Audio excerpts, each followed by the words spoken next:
Hai adik-adik, kembali lagi dengan Kak Rina di online class on Awan. Apa kabar hari ini adik-adik? Semoga semuanya dalam keadaan sehat ya. Kita akan belajar kelas 6 tema 7 di subtema 2 Pemimpin Idolaku.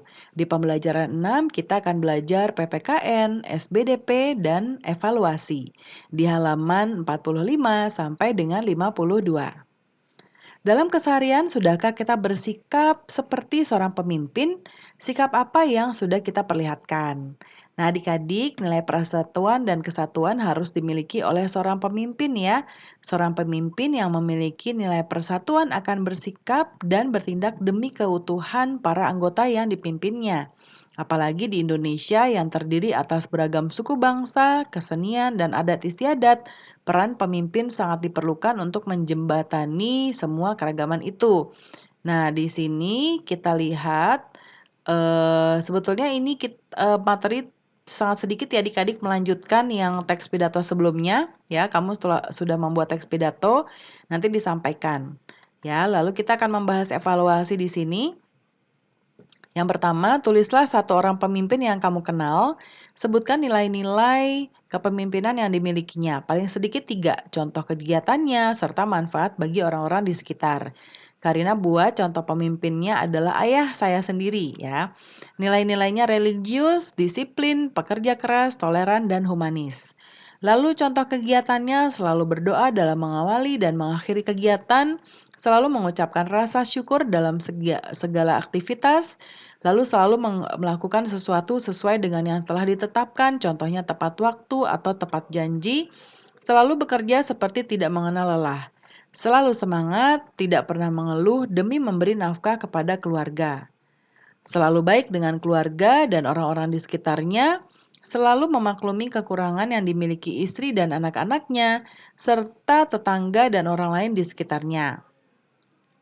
Kemudian selalu welas asih atau kasih sayang terhadap keluarga, selalu suka membantu para tetangga sekitar ya.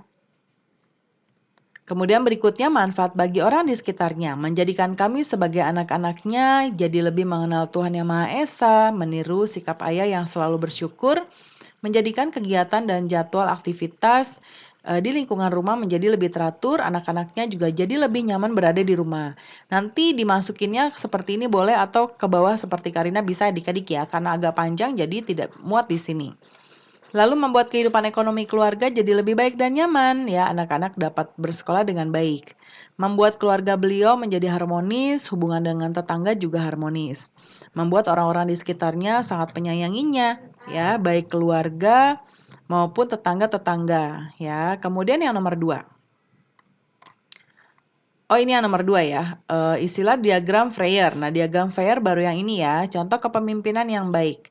Kepala sekolah yang selalu peduli akan kesulitan guru dan murid-murid di sekolahnya, selalu mencari jalan untuk memecahkan masalah yang dihadapi oleh guru dan murid-murid di sekolahnya.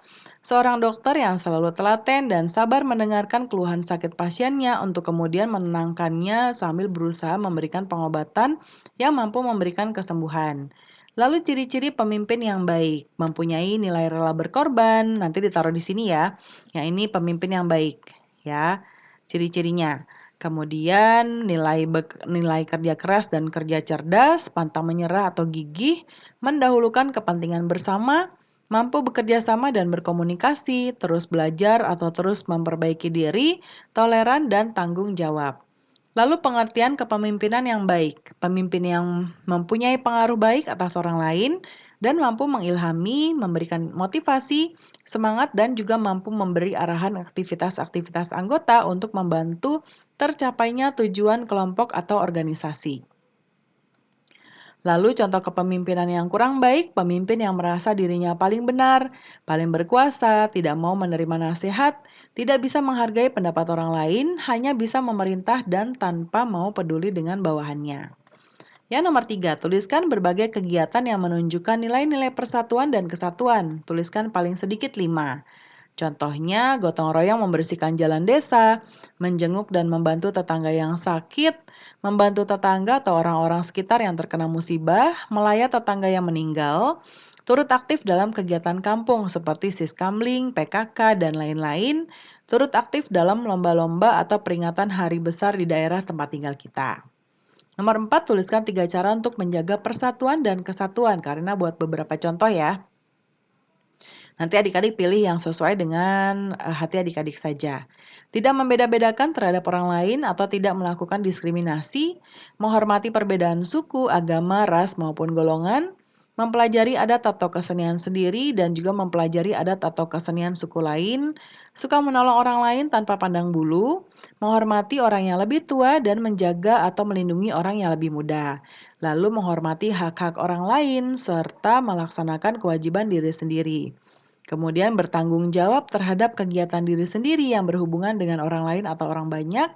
Lalu nomor 5, apa keunikan tari Zapin dari Aceh? Tariannya yang mengutamakan kesatuan gerakan cepat ya. Dengan adanya kerjasama dan kesatuan gerakan tarian cepat menciptakan gerakan-gerakan yang indah dan menakjubkan. Tarian ini berisi dakwah Islam berasal dari daerah Arab dan mendapat sentuhan budaya lokal atau Indonesia. Sehingga makin memperindah gerakannya. Yang nomor 6, bagaimana sikapmu jika saat diskusi ada perbedaan pendapat dengan temanmu? Yaitu kita harus memberikan kesempatan kepada teman untuk berpendapat ya, tanpa menyela, tetap sabar menunggu giliran untuk berpendapat. Memberikan penjelasan yang sistematis atau berurutan, dilakukan dengan sopan dan tetap menjunjung tinggi nilai persaudaraan dan kebersamaan tanpa menyinggung teman kita yang berbeda pendapat, ya. Nah, pembelajaran kita sudah selesai ya. Terima kasih sudah menonton sampai akhir. Semoga pembelajaran kita hari ini bermanfaat ya adik-adik. Mohon dimaafkan apabila ada kesalahan dalam perkataan maupun dalam materi yang diberikan. Sampai jumpa di pembelajaran berikutnya.